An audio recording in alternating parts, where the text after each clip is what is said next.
Good morning. It is currently 7:34 a.m. on Saturday, March 28th, 2015. I'm Christiana Ellis and I just got up. This is 5 more minutes.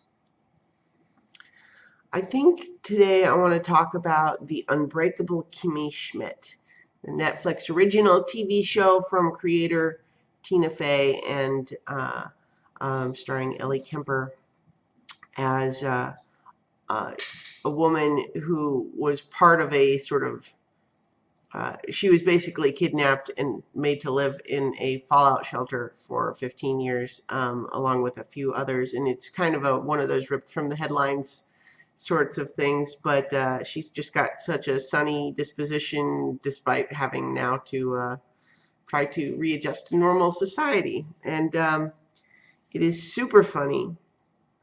But part of the reason I think I want to talk about it, even though I haven't 100% finished watching it yet. I think I'm like 9 episodes in, and there's a total of 13, I think.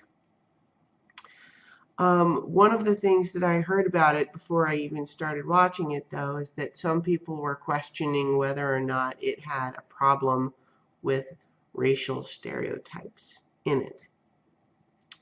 The characters that were being questioned primarily are one, unspecified a guy of unspecified Asian descent named Dong, which of course, you know, there's the whole joke there, but they kind of try to turn that on its head in the sense that upon first meeting him and starting to laugh at his name, Kimmy finds that he is instead laughing because in his country, Kimmy means penis. I think that's a fun reversal. But one of the other character storylines, too, is that the character of Jacqueline, who is played by the same actress who played Jenna Maroney on 30 Rock, is revealed to be actually Native American who has bleached her hair and is wearing blue contact lenses in order to pass for white. And there's some jokes about that as well. And so this is an interesting subject, and I almost, like, there's a part of me that would like to really just say, oh, I think those are all overblown and people are overreacting to things, because I really do like the show. And, you know, we always sometimes have this rush to defend things that we enjoy and pretend that any accusations against them are completely and 100% unreasonable, and therefore people should just shut up. But, you know, like I've certainly been thinking a lot about this kind of thing lately in context with you know, things like Gamergate and the whole real Batgirl variant cover thing lately, and just this idea that it is okay to like something and still agree that some aspects of it are problematic, or maybe even just not as good as they could be. And I think that it is not a sign of disloyalty to acknowledge those things, so much as it's just part of being, you know, an adult who understands that the world is complicated, you know? So I can say that I like the Unbreakable Kimmy Schmidt a lot. But I can also acknowledge that while I was not offended personally by those bits, in part because I had read about them before I even watched the show,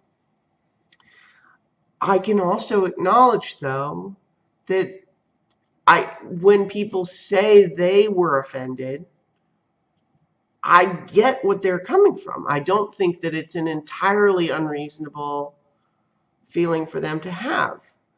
And so I think the correct response when someone is criticizing something that you like for a reason like that is not to fly off the handle and say, oh, those people should just shut up and they don't know what they're talking about, and this feel the need to rally and defend. Like, so I believe that everything in Unbreakable Kimmy Schmidt is coming from a place of meaning well and trying to subvert stereotypes and not necessarily, and and there's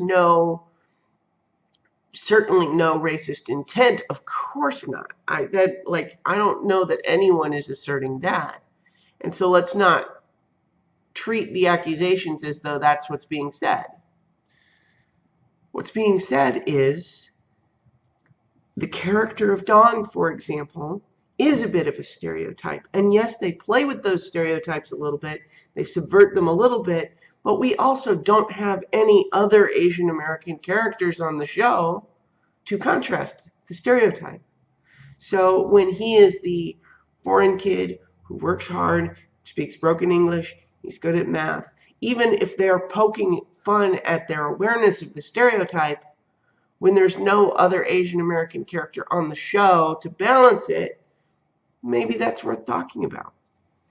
And not as a, oh my gosh, this show is terrible, it should be taken off the air, but maybe as a, let's hope they do better in the next season. Because there's a lot to like about the show, and I hope it keeps going. And I hope that some of this is taken to heart, and that they, obviously in humor, you're never going to please everybody, but I think there are some examples here of things that maybe, could be tweaked and make it even something that, the people who were offended this time can enjoy in the future. Anyway, you can hear me actually losing my voice as I speak. So remember, you can find all my stuff at christianaellis.com. And I'll talk to you tomorrow for 5 more minutes.